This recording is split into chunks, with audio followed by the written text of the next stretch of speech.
Thyroid disorder বা thyroid গ্রন্থির অসুখ এন্ডোক্রিনোলজিতে খুব কমন অসুখ। থাইরয়েডের নানা রকম অসুখ হতে পারে।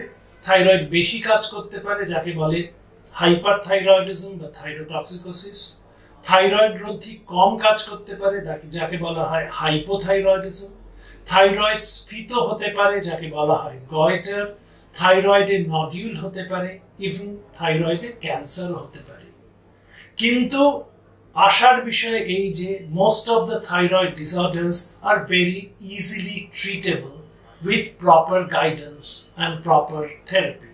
সেই জন্য কোনো থাইরয়েডের ডিজিজের সন্দেহ হলে ভয় রোগ লুকিয়ে রাখবেন না, আপনার চিকিৎসকের সঙ্গে পরামর্শ করুন। তারা আপনাকে ঠিক দিশা দেখিয়ে দিতে পারবে এবং আপনারা থাইরয়েড ডিজিজ থেকে সুস্থ থাকতে পারবেন।